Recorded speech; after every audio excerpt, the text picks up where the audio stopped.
I'm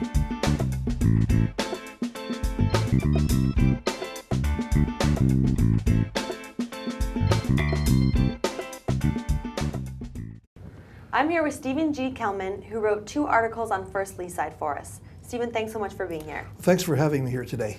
There's a lot to talk about with First Leaside, so we'll start with the OSC accusing David Phillips, the former chief executive and directing mind of First Leaside Group, of intentionally deceiving investors by selling nearly $19 million in securities while withholding important information. At its peak, First Leaside had over 1,000 clients and about $370 million in assets under management. And I know Stephen here is under the opinion that investors probably won't be getting their money back. That's correct. The money that First Leaside raised was primarily through limited partnerships, and the firm entered creditor protection last February. With limited partnerships, these are exempt issues.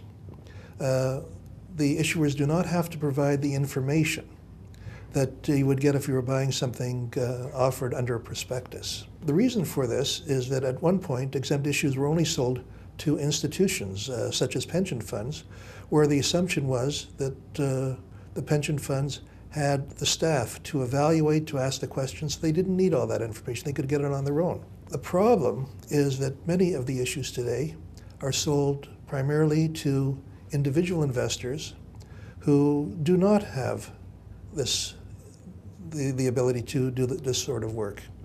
And in many cases, they're working in a bit of a vacuum. So basically, retail investors were blindsided. In this case, I would say they were definitely blindsided. One of the problems is that some of the financial information wasn't available. I'm going to just read you something that came through. One of the things is it's impossible to evaluate a company unless you have proper financials. And in a letter written to the investors in limited partnerships in February 2010, Mr. Phillips stated that in 2009, after a delay of more than 3 years, Wimberley Apartments Limited Partnerships audited financial statements for 2006 to 2008 were completed by the auditors. Well, that's a red flag.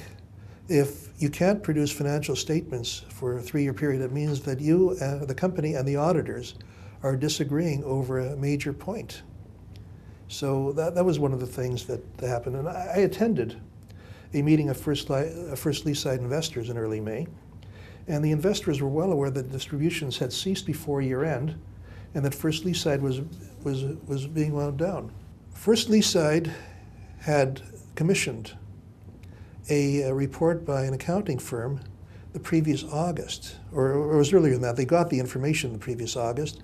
They did not release that information to the investors until the following November.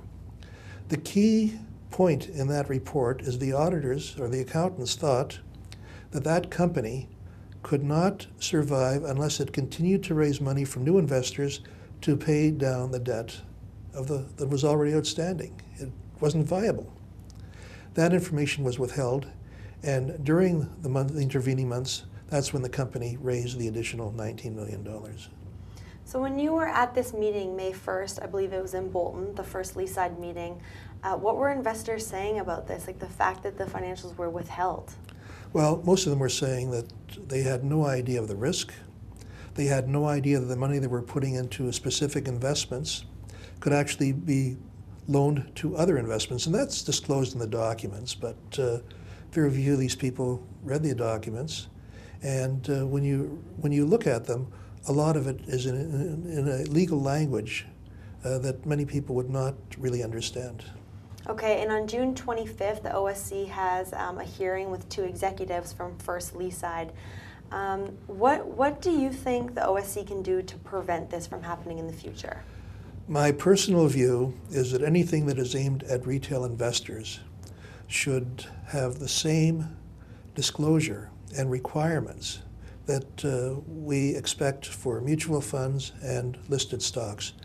The information has to be fully disclosed, plain, full, and true disclosure to start off with, and ongoing information should be posted on CDAR so investors can take a look at it, know what's happening, and go from there. Great. Thanks so much, Stephen. You're most welcome.